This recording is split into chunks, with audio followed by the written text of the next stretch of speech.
Some time ago in New Jersey for the convention that was over there, I had done the history of Willow Grove Park, which talked in many cases about the rides and so forth and all of that. This today is going to feature the music from the park. A lot of it certainly has to do with the band music that was performed and so forth. Now, we're going to be having, in some cases, some different interpretation. I hope it's not going to be too objectionable. I mean, you people are the authorities in a lot of this stuff, and I'm sure you've played the music and the solos and so forth. In some cases, we do have a little bit of a change of interpretation. Hopefully, it's not going to be too objectionable, but so forth. Now, I do this presentation for a group called the Questers. Does anybody know what the Questers are? Well, there are a lot of people that get together and they like memorabilia. They like stuff. So I have some stuff around the area. I also have something we're going to be passing out later. So if you can pass this around, this is, and we're going to have to see that you all can get it. This is a little bit of the history of Willow Grove Park as to who played there and when and what they played. So I'll be working with a lot of that as we go along. So we just lost the feed. There we go. All right. So it's about the content, not the quality, of our presentation today. It was designed to be given to historical societies and senior citizen groups who don't know too much about bands or music. So a lot of what we're going to be talking about today is pretty elementary for a group of experienced people like yourselves about music and bands and so forth.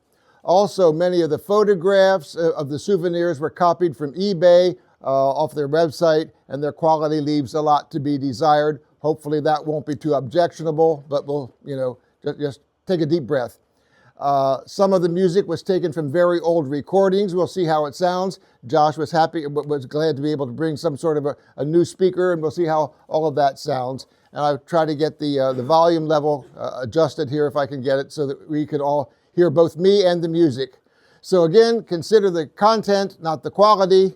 I also know that many of you are more versed on some of the material we're talking about, so take notes. There'll be an intermission. You can talk about that, and then we can also have more questions, and you probably have more information about some of this stuff than I do. Well, let's see how this presentation is going to go here. That didn't work. Is that your mother, Dick? No, it isn't.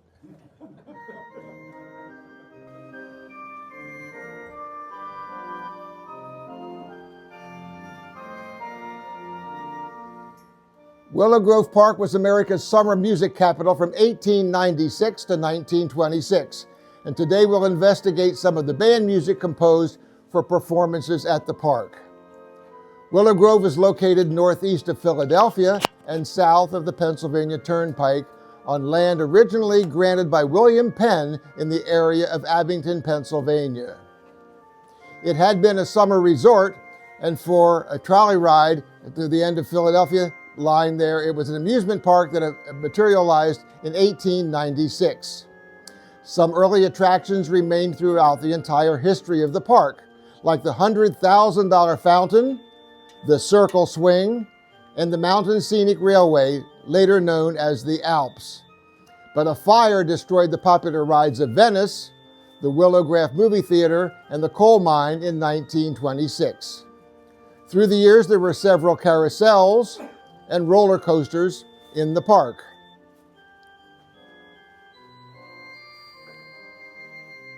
And Danceland and the Swan Boat were diversions that many enjoyed. We'll also see some of the amusements as we hear the music.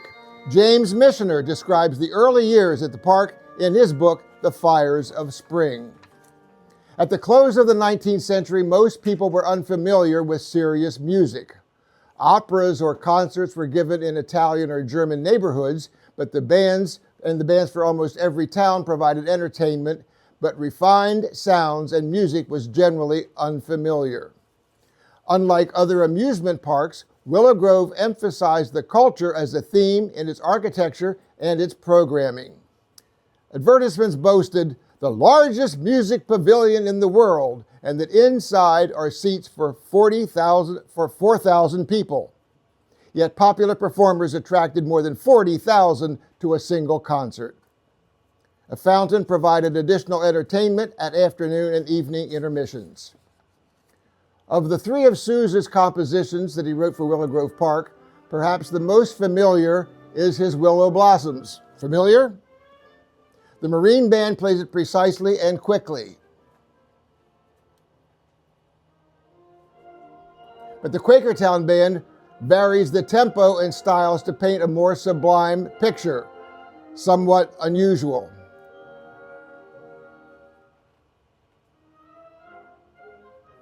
With no recordings of his live performances of this work, we don't know how far this interpretation is off.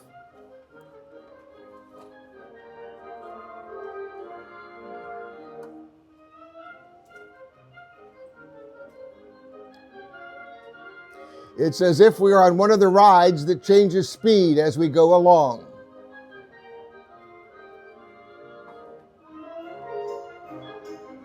We're seeing some of the souvenirs. Listen to the music.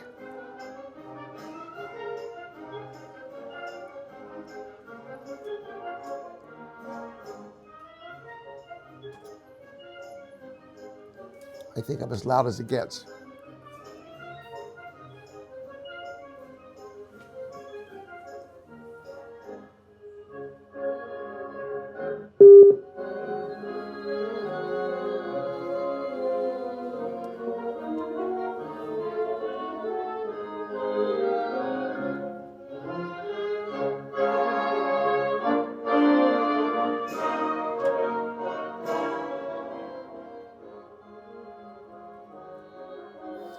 It's as if we're climbing to the top of the mountain.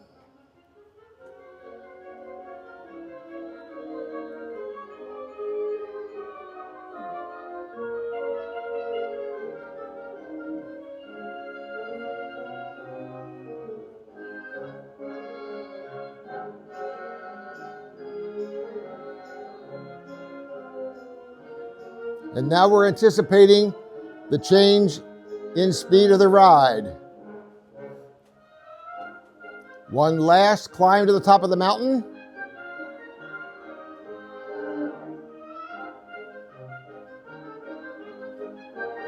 And we're going down the hill.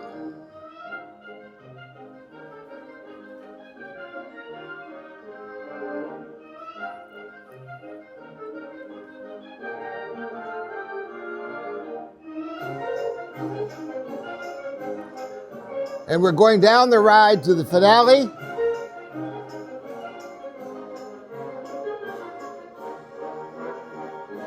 And to keep up with the times, Sousa includes some ragtime in this 1916 composition.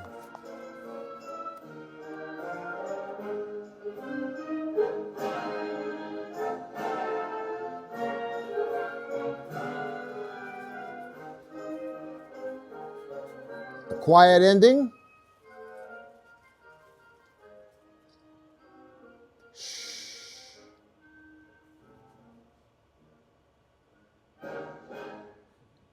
Next, we move from one of the most to one of the least familiar of the park's compositions.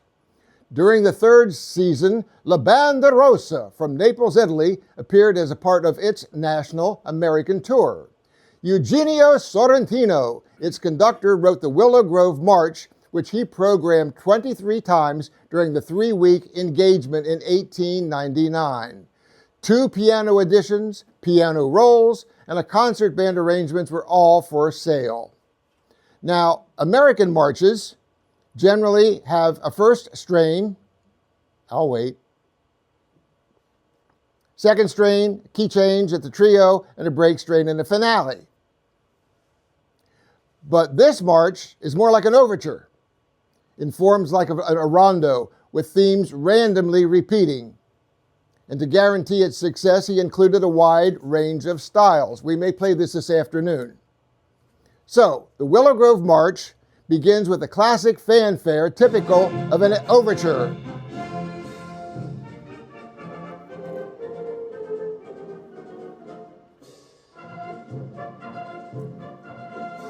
The first strain is a happy little march melody that we'll hear as we view some of the park's earliest amusements.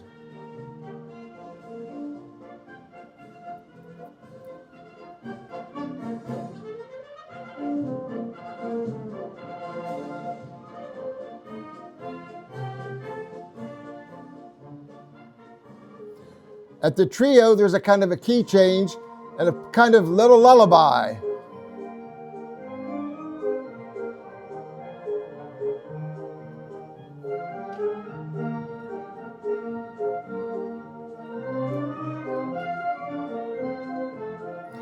The new automobiles. The brake strain resembles the sound of Indian drums. This is what he thought.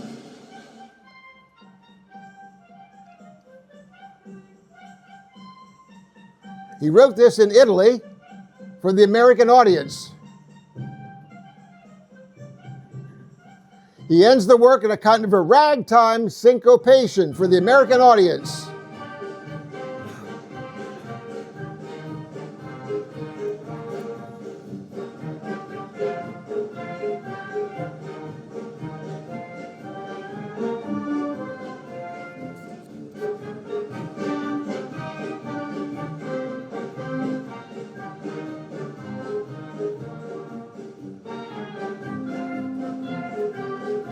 Again, like an overture, he ends with a fantastic coda.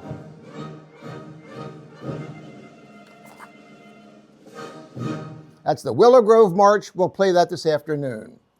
Much of the wonderful reputation of the park was due to the appearance of John Philip Sousa. Having toured for 10 years, his band first appeared early in the 1901 season, and then he was on his way for performances in Europe. Although the names of many of the performers were not well known for their first performances at Willow Grove Park, Sousa was a celebrity by the time he arrived.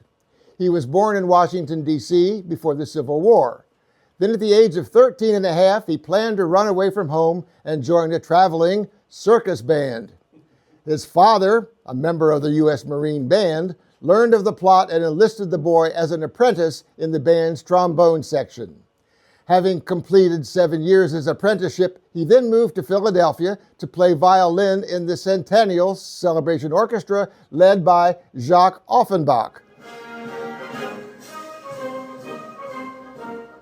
Next, he became the conductor of a Gilbert and Sullivan troupe, which inspired him to begin writing the first of his own 15 comic operas. He returned to the Marine Band in 1880, this time as their conductor, where he wrote many of his famous marches and began their national tours.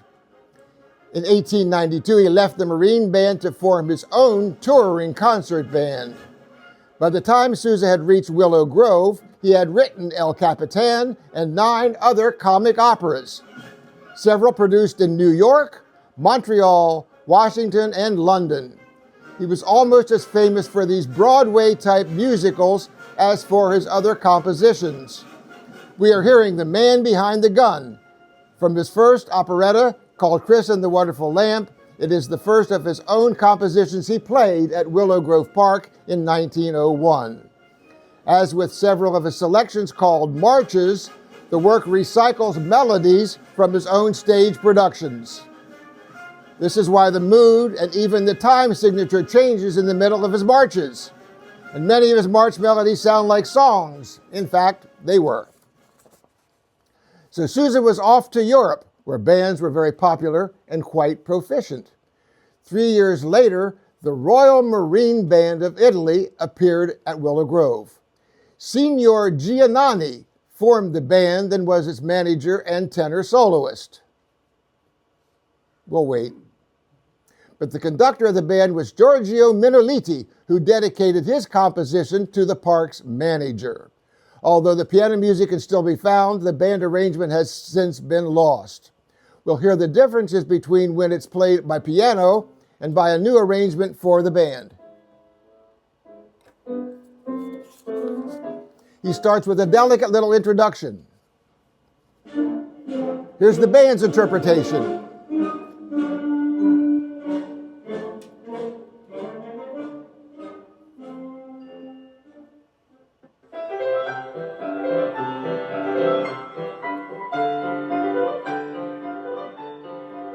A nice little graceful melody.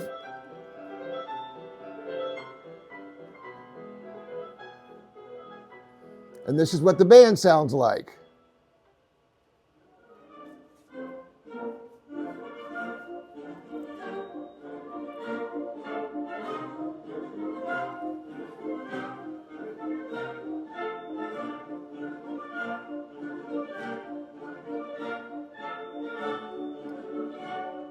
At the key change of the trio, we have a lyric melody in duple rhythm.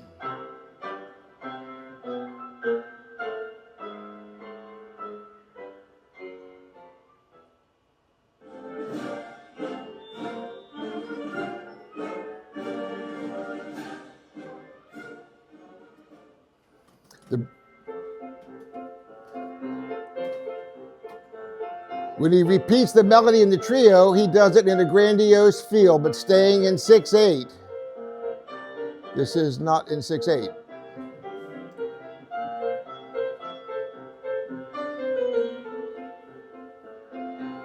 This is when it's in 2/4. This is a very obscure piece of music.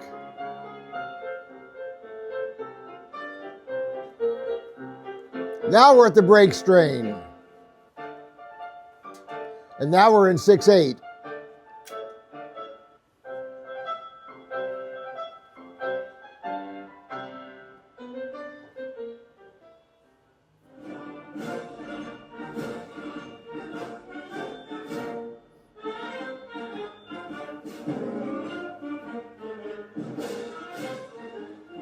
And we get the grandiose feel in 6/8, giving a rocking motion.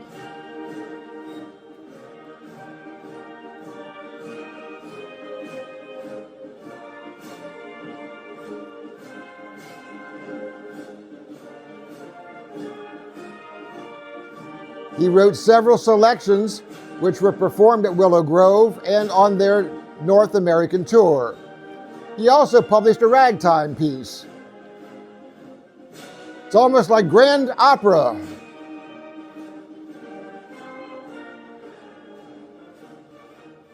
The Willow Grove March and Love and Liberty both have unconventional introductions and elaborate endings. Now, we were asking about my grandmother. No. At this point, the popular music was written for Willow Grove Park. It was called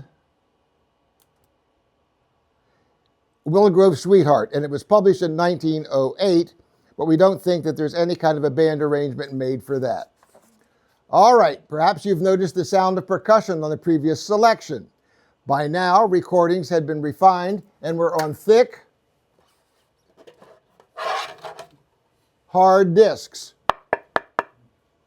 All right? Anybody want to pass it? No, you can see it later.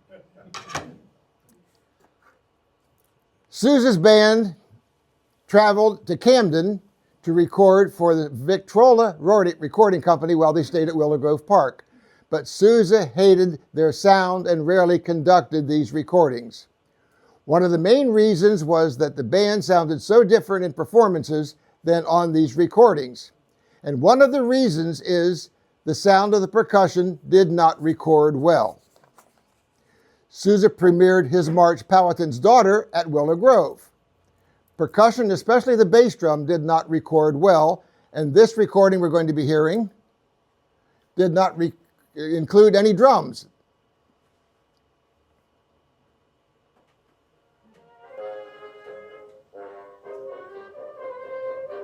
You know this march? No percussion.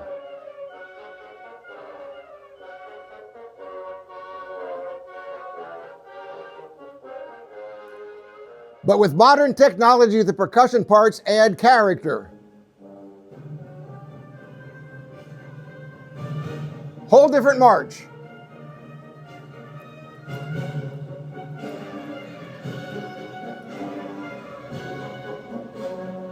These accents add so much to the interpretation, but they were not even written in the music, and they were added either by Sousa or by Gus Helmicke, the bass drummer. That's why a live performance by Sousa made such a difference from what you'd heard on the recordings. This march was written to feature the sound of Indian drums, but they aren't even on the earlier recordings.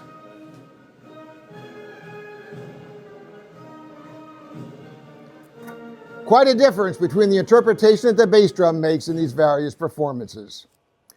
When at Willow Grove, Sousa stayed at the Huntington Valley Country Club. There he enjoyed two of his favorite hobbies. He was an avid horseman, and at times would ride hundreds of miles between performances. Ragtime was the rage, and he incorporated it in this piece he dedicated to the members of the club. Do you know this march, or this piece of music, called With Pleasure?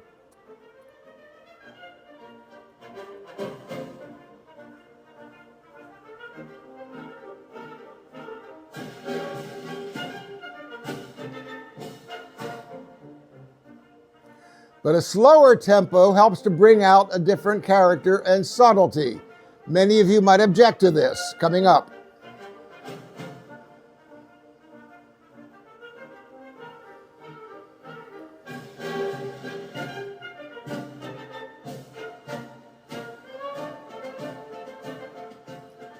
What do you think of this?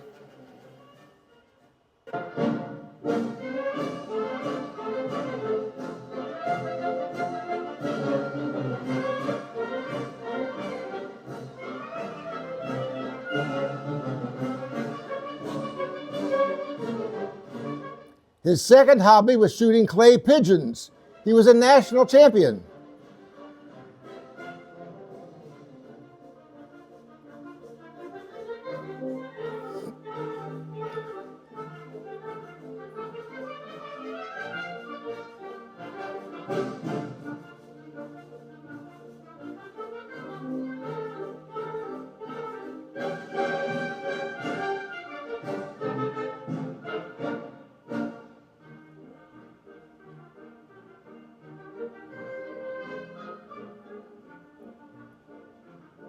I'm assuming that's okay.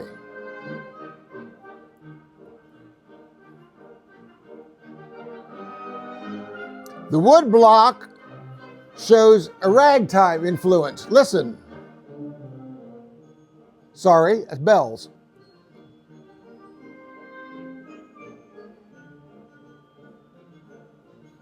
Slower than many of you are possibly accustomed to.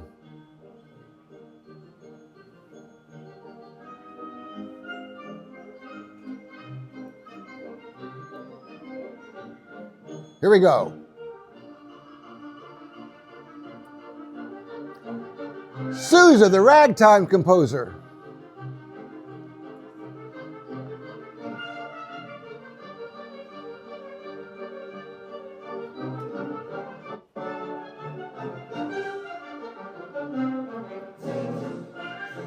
Backbeat.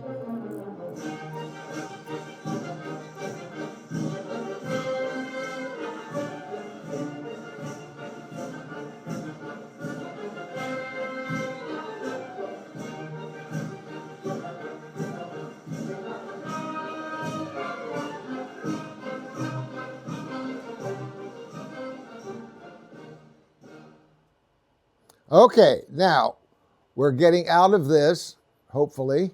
I don't know what that's all about. Can we have the lights for a second? I need to talk about what music was like at this time and a little bit earlier.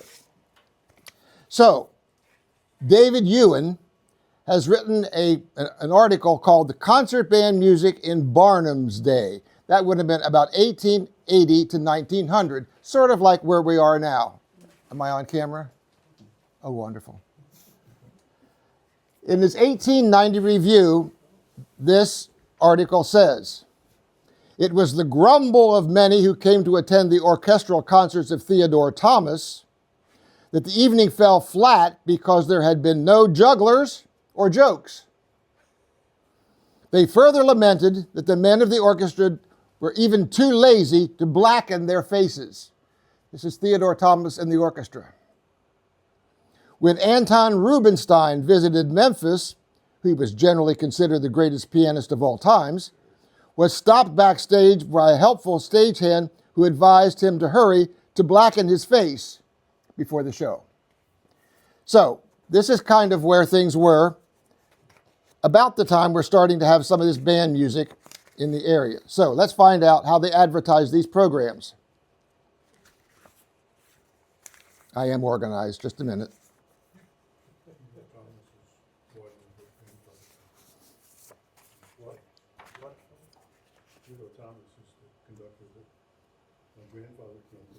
Great-grandfather came to the United States. Really? Cool. All right, he writes in his article, Americans regarded concerts as but another form of popular entertainment in the class of the minstrel show, the prize fight, and the circus. That's from his article. Well, how would we advertise people to want to come to these concerts? The soloist is to perform 600 notes in one measure. That was probably a cadenza. Doesn't tell us who's performing. Doesn't tell us what instrument. It just tells you that there's going to be 600 notes in one performance. The vocalist is to sing 600 words and 300 bars of music in 4 minutes. Oh, wow, won't that be wonderful? Who? Don't know. What are they singing? Don't know. What's the style? Don't know. But it's going to be really wonderful because we're going to have a whole lot of... Anyway. Now, this is a little better. A spectacle of candles will light the auditorium at the concert given by Henry Herr. Well, at least we know who the performer is. And you're going to come and you're going to see all those candles. It's going to be wonderful. What's he playing? We don't know. What's he singing? We don't know. But we're going to have a lot of candles. All right. So, see if I can get this to continue with part 2.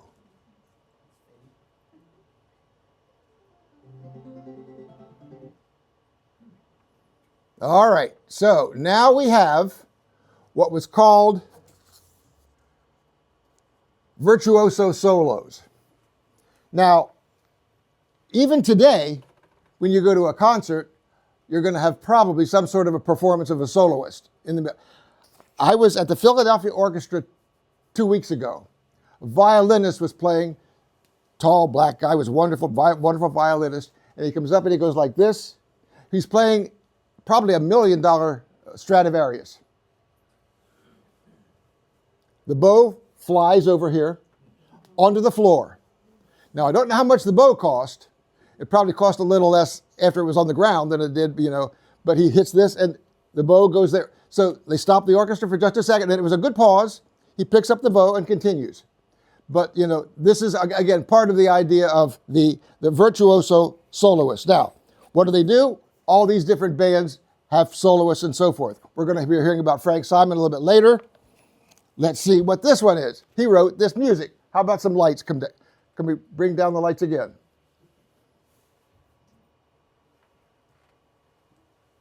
I can't tell if we're moving or not.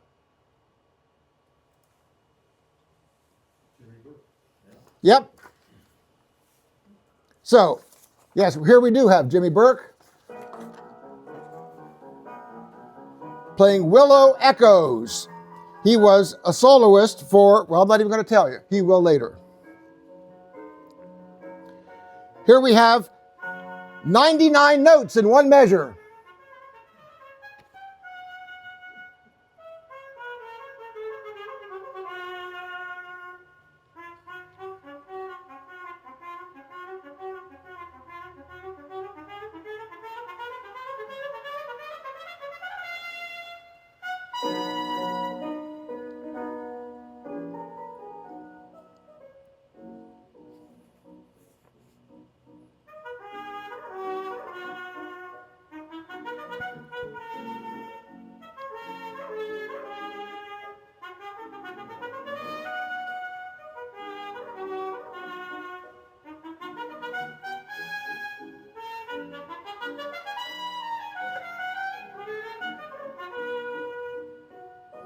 How many of you have played this solo? Just one? Yeah, okay. All right, so this was written also for bass clef instruments. We don't know who's playing on this recording. If some of you know that, let me know who the soloist is on this one. And you're supposed to be impressed with the triple tonguing. Virtuoso solo.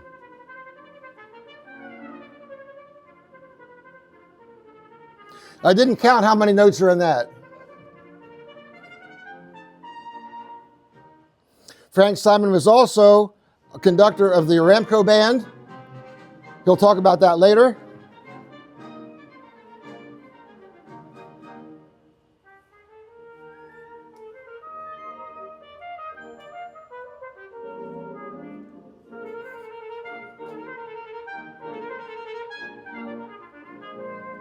This is called Willow Echoes.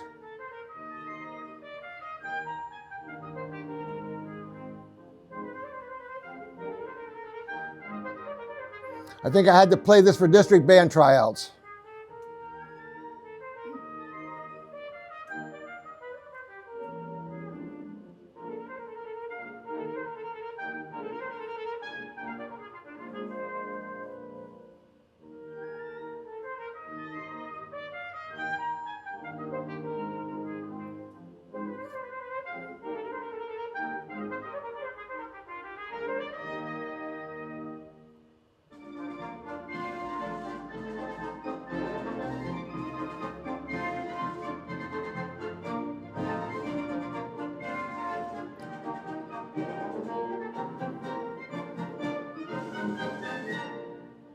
Repeat of the beginning theme.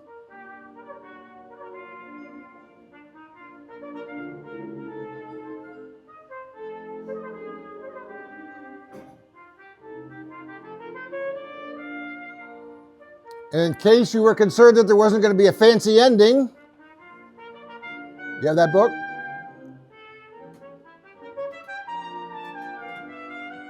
Hold on, here we go.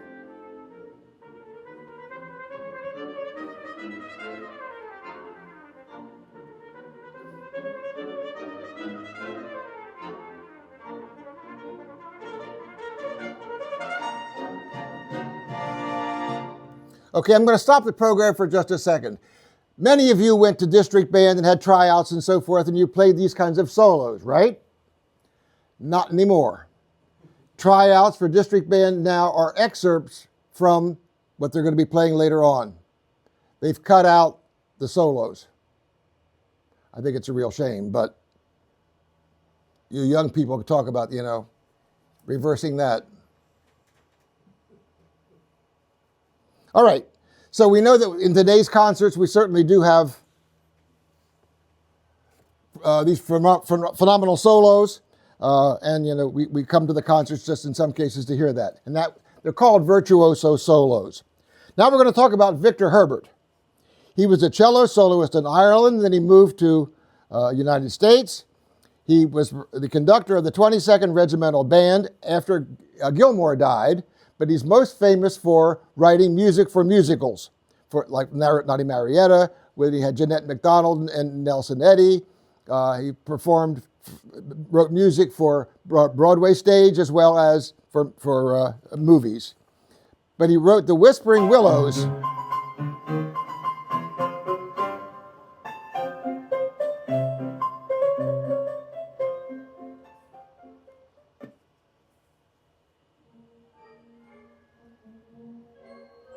Again, this is an unusual interpretation.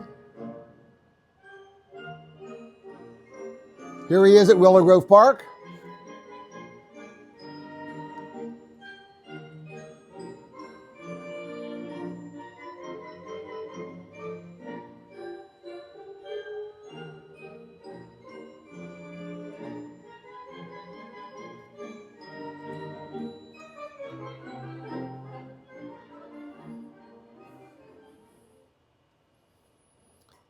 There he is in his band uniform.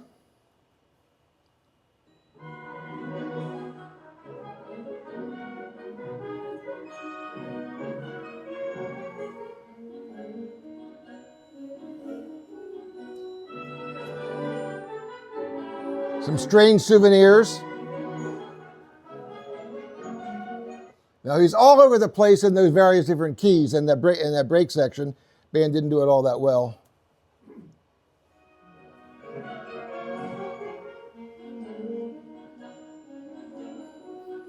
So at Willow Grove, he performed with the Pittsburgh Symphony and then later with his own orchestra. He wrote many of his Broadway musicals at Willow Grove Park. I think we've seen these before.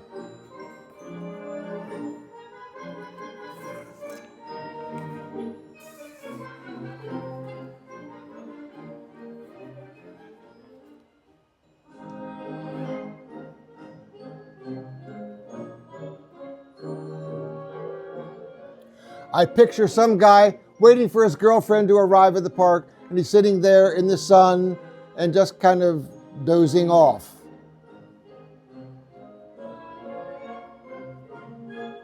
Anybody know this piece of music?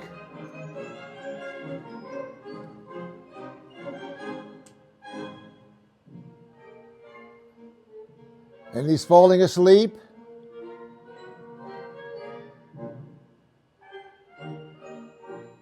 Victor Herbert, in his last years, made almost as much money as John Philip Sousa and his band at the park.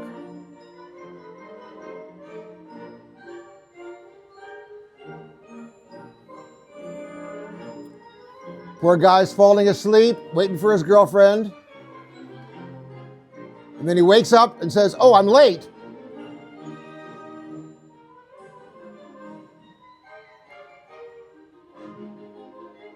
Here we go.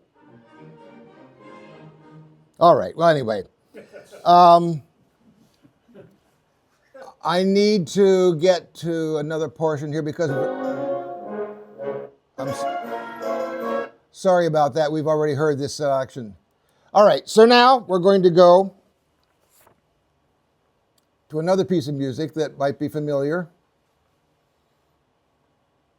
John Philip Sousa was friends with Thomas Mitton.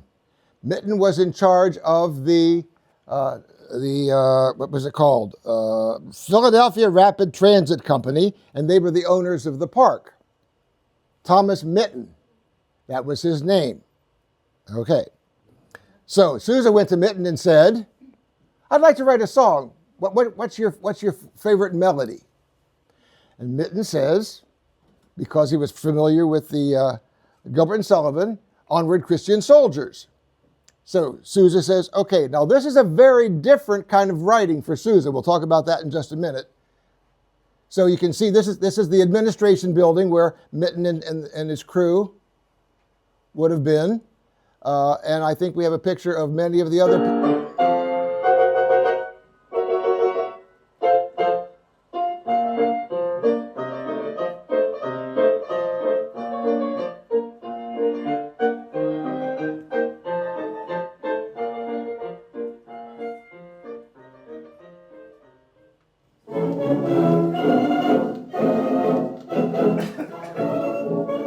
Now, it's my understanding that this band was comprised of various different other smaller bands of the Philadelphia Rapid Transit Company. I'm not sure about that.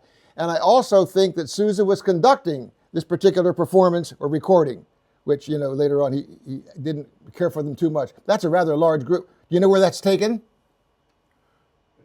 Philadelphia Art Museum. What sometimes is at the top of the steps? Rocky, yes. Although sometimes he moves down to the right also. He moves all over the place. But the Philadelphia Eagles had a good time there not too long ago.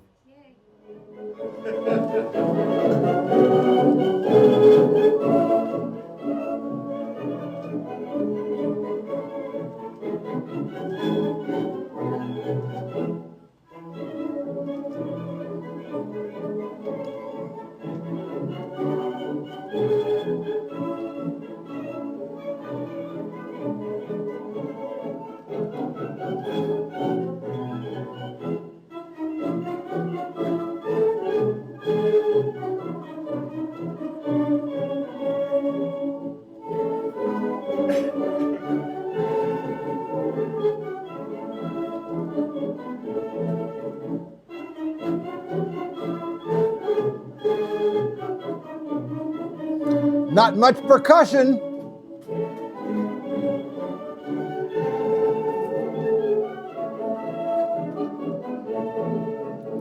Okay, now we're at the trio down here at the bottom line. Now notice what this melody is, because Sousa didn't generally do, well, I'll tell you what he's going to do. He's going to write that melody, and then underneath that, he's going to have Onward, Christian Soldiers. So this is a different kind of counterpoint than he generally did. He introduces this melody, then puts the other melody along with it, and then plays them at the same time. I gave it away.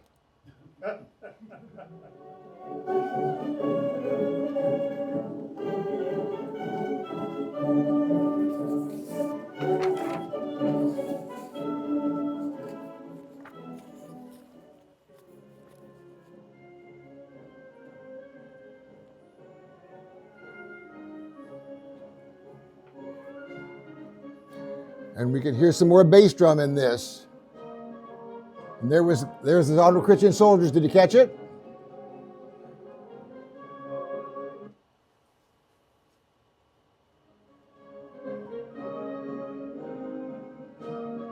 On to war. Theodore Presser retitled the piece of music Power and Glory. He thinks that March of the Mitten Men didn't do the job. And now we have Onward Christian Soldiers.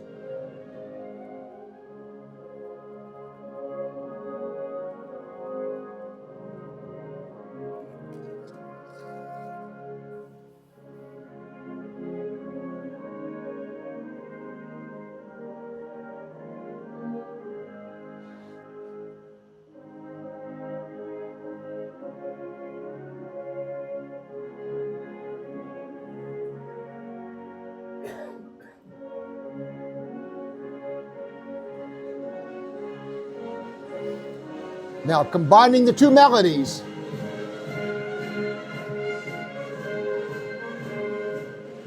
You familiar with this march?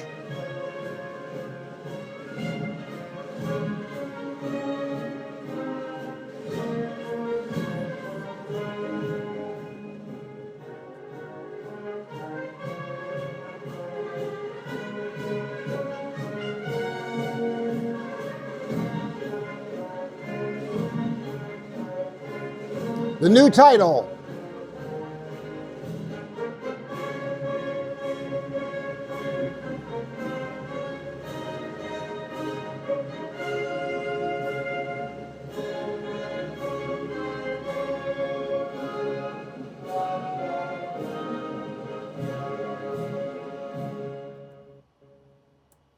All right, so there was some other music written, but nothing really that we want to be hearing about.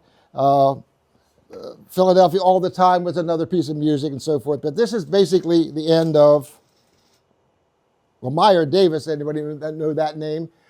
He had many different dance bands that he played around Philadelphia. He also then bought the park, and things definitely changed. Sousa said, I've had enough. He played 25 years there and said, okay, I'm going to go play in various different other places. Now, I brought stuff. I'm not sure how easy it would be to put it around. Many of the pictures that we've seen are from the 100 postcards that I have of the park. Anybody wants to see them again? There they are for that. However, I also have programs from the park from 1896 to 1924. Many of the various different performers who were there. Walter Damrosch, by the way, they also, with his orchestra, he came down and brought the orchestra from New York because they had no place to play for a while. You can see on that piece of paper that I passed out earlier how many times he was here, but he was a young man when he was doing that, and eventually formed other things. They're all different kind of programs. These are actual programs. And there's also, here in the middle, we know that Sousa would play an encore after a certain song. Often with, if it was a serious piece of music, he'd throw a march in there. And we don't exactly know which marches there were there. Well, here in the middle of it, somebody took a pen and wrote down all the encores that were played in that particular performance. So that's in the book. I'm going to leave it around here. We can take it out as we take some time for, in between the events here. Anybody have any major questions that I can answer? Or does anybody have any comments? You were saying something about? My great-grandfather came to this country to perform at the Philadelphia Exposition, and he was a violinist and violist, and he came to perform under Theodore Thomas. Oh, okay. Okay, and then he went to New York City and played in the New York Philharmonic Society and the Metropolitan Opera Orchestra, and he had his own orchestra. Cool. Yeah. Well, here's a picture of Demarest when he was young, and his father was also a musician, but this is when Walter Demarest brought the orchestra down to Willow Grove Park. So we will leave these things up here. Yes? Yeah, the orchestra that Demarest conducted would have been the New York Symphony. Yes.